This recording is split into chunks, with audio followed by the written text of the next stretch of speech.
On today's episode of WatchJRGo, we are back in the shop with my 2002 Land Rover Discovery 2 Kalahari Edition. And today we're gonna make it drive again because it stranded me at the worst possible time.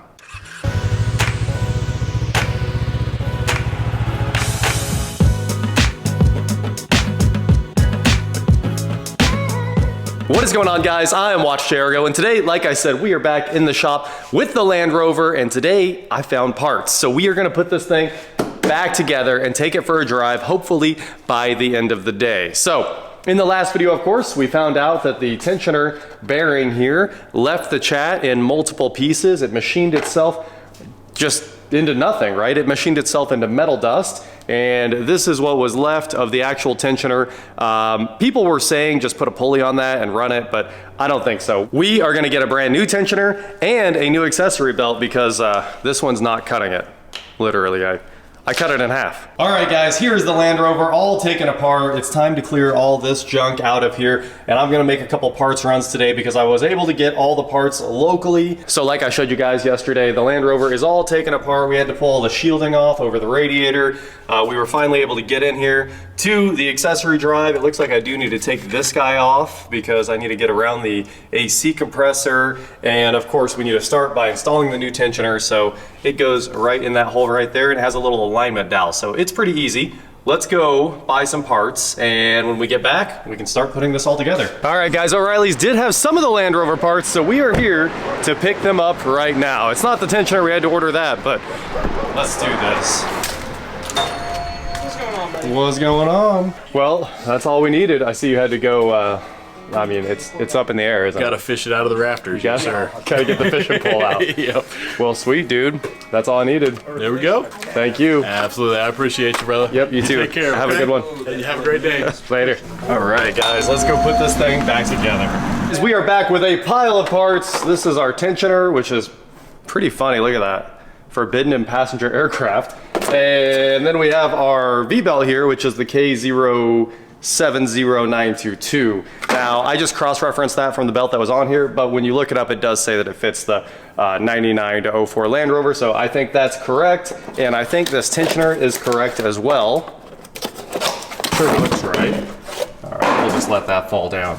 I was worried about that alignment pin, but it looks like everything is correct. So, with that said, fully matches up. Let's get to mounting our new tensioner, and then we'll move on to taking off the AC belt cover here, because I do want to be able to route the belt correctly, obviously. And also, I need to look up the belt routing because I have no idea where it is, and as you guys know, they don't print them anymore. They used to always be under the hood, but it looks like it's relatively simple. It's got to be like, you know, up here. There must be a pulley over here. Oh, there's not. Interesting. This covers up nothing. I wonder if that's for like a second alternator or something. Kind of strange. Well, that changes my belt routing, but you know, it must go under that, over this, and then maybe down to the water pump, back up to the alternator, and the rest of it should be self-explanatory, but we'll figure it out. Maybe I'll throw it on screen. But let me grab a tin, pull this cover off of here, and go ahead and throw this back in, which should be relatively easy. Let's see if we can snake it in there. Actually, looks like it might be easy. Wow, putting it back is much easier than taking it out was. All right, let me get the bolt in there and tighten it up. Well, getting the tensioner in place was super easy. Obviously, you just give it a little wiggle, get that bolt in there, and it's finished, right? Access is a little tight. I ran it in with the electric ratchet a little ways and then finished it up with a wrench because once you get close, the ratchet doesn't want to clear the pulley there. It was easier before because the pulley was falling off the tensioner. So now a little bit less easy. So next up is the belt here, and to do that, you'll want this panel off and you're gonna have to wiggle it around the fan here. So you're gonna have to snake it down through here and go all the way around the entire fan assembly and then slide back a stage and we'll figure out the routing. So I'm gonna look up the routing right now. As you can see, I did pull that cover off the AC compressor there. So it's easy to get it off, but mine was broken. So I did already repair that with a little JB weld right there. So all the way over it, I used the clear stuff and put it on pretty thick. So I'm hoping that builds like enough of a layer around it that just sets up and stays together forever, right? Who knows? Vibration, heat, all that fun stuff. Don't know if it's gonna hold up like a brand new piece of plastic would, but that's kind of old brittle plastic, just like the back bumper is on this thing. It's like an old thermoplastic. You guys know the brittle black stuff? That's what it is. So it's not the best plastic. I just hope my repair holds as we put this back together and it looks a bit prettier. It was broken before, but now that it's off, we'll be able to get in here and put the belt on, so let's get to it. All right, guys, we figured it out. Here's the belt routing diagram. If you have the active cornering, which this one doesn't because this is supposed to be the special off-road version, one, they took away like the streetness of it when they lifted it and put the big tires on it from the factory here. So if you have the more streetable, more loaded one, you have an active cornering hydraulic pump hiding right here. And I mean, it looks like it has a little dowel and everything for that pump to mount to, but this one does not have that, so we get to use the much, much simpler belt routing diagram here, which is just, well, I'm just gonna jump in here and do it, but basically string the belt under the water pump and then fling it around all this stuff and tighten it up. So give me a second here. This isn't something that we can easily video. We're just gonna slide in here and do it. Well, it's been about 30 minutes since we started. This was one of my hardest fought Serpentine belt battles of all time.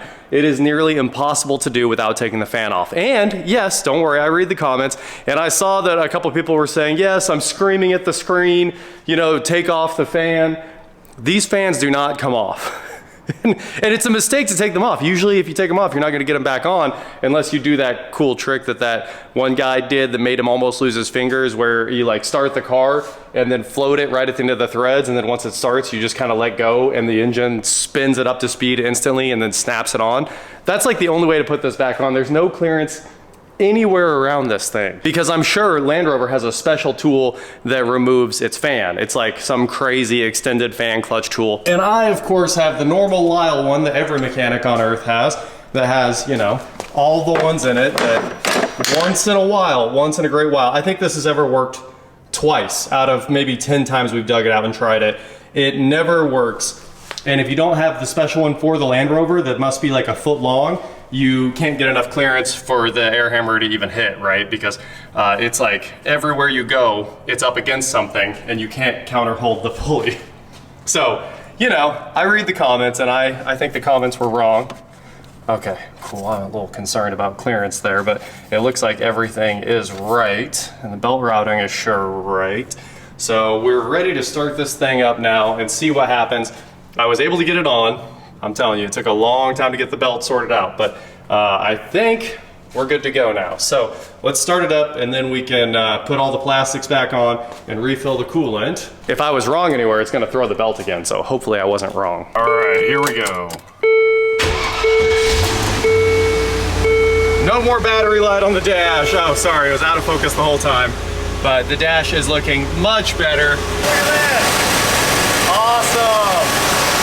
I love that. Moving a lot of air.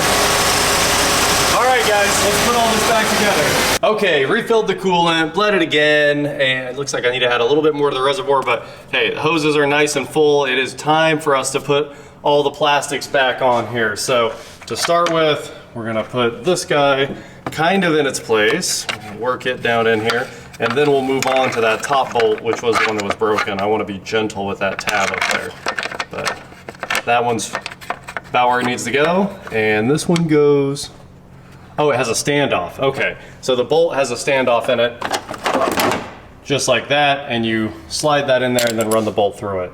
So that's what holds that up and off of the belt there. So let me reassemble all this and we'll tighten it up and move on. Boom! The Land Rover is all buttoned up again. Oil check, coolant refilled. I mean, she is happy. The oil in this thing looks brand new, so I think we are ready to rock.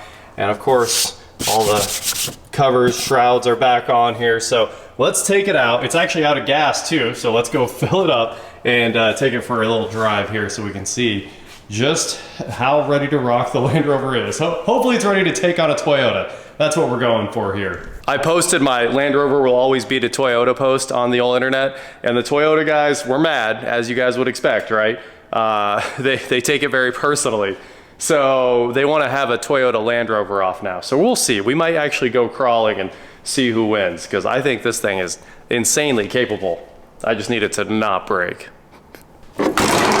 Oh, the hood prop just fell off when it's shut. I gotta open it back up. And what I tell you guys, we're about to take on these monster snow drifts. Oh, the Land Rover does it with ease. All right, ABS actually traction turned on. It's pretty funny, this old school traction, and this does absolutely nothing. You always hear it start running and it just makes this little noise. And what else is there to do? I mean, it's like full-time four-wheel drive with solid axles. What is traction control supposed to do? I'm sure it's supposed to individually brake the wheels, but it can't do too much for you at that point. You made your bed, lie in it. That's how traction works in this old Land Rover. Oh, more snow. Oh, we hit it. Going right through it. Anyway, as you can see, most of the snow melted off. Today was 58 degrees, so it was an awesome day, actually. The perfect day to get rid of the 10 inches of snow we had sitting around here. You can see it's still piled up everywhere, but I can't quite bomb over all these curbs. It would definitely wipe out their grass, and I'm not trying to be that guy, but this thing drives so nicely. So nicely. It's like it's brand new. Kind of unbelievable. No lights on the dash. It's just a great old off-road truck. Apparently when Kansas sprays all the roads down, their anti-ice solution is prune brine or something like that. So it's like fruit juice all over the roads, and apparently that works. But all I can tell you guys is the Land Rover's back on the road, and I let a little pressure out of the tires, and it's way quieter, right? It sounds even better. Super solid now. I was running 60 PSI all the way around because they do recommend running truck pressures on these Goodyears. These are the old Kevlar Goodyears. But I dropped it down to 55 all the way around, and it seems much quieter and nicer. So there you go. We're ready to go mall crawling again and possibly take on a Sahara or a Safari or the Tundra one of these days. All right, guys, there you have it. The Land Rover is back in action, ready for the next winter storm. I don't know if I'm gonna actually try my luck, but it would be funny if we took it back out in the snow again, and it might be a lot better at it. All I know is the next thing this gets is a good detail because it is absolutely destroyed. We probably won't make a video on that though, because, well, as you guys know, there's only so much saving you can do before this thing needs a repaint. That is it for today, guys. Thank you so much for watching. Don't forget to head on over to shop WatchJRGo.com for cool shirts just like this. And please like, share, subscribe, do whatever you want to do, and I will talk to you next time. And you know what? That's what it needed. It needed a little oil check and a coolant flush and a new accessory belt. So now she's back in action and better than ever. I absolutely love this thing. So I'll keep driving it and we'll see if it breaks again. It's a content machine, like you guys keep saying. And I know the Disco 2 community is awesome. Before I even have questions about stuff on this, someone's always in the comments saying like, you should do these things first. And believe me, it's not the accessory belt and the Serpentine belt, but it's actual Disco 2 specific things. And it's really cool. They're always on top of anything that could go wrong with this. So that's the update on the Land Rover. I'm sure there'll be more to come.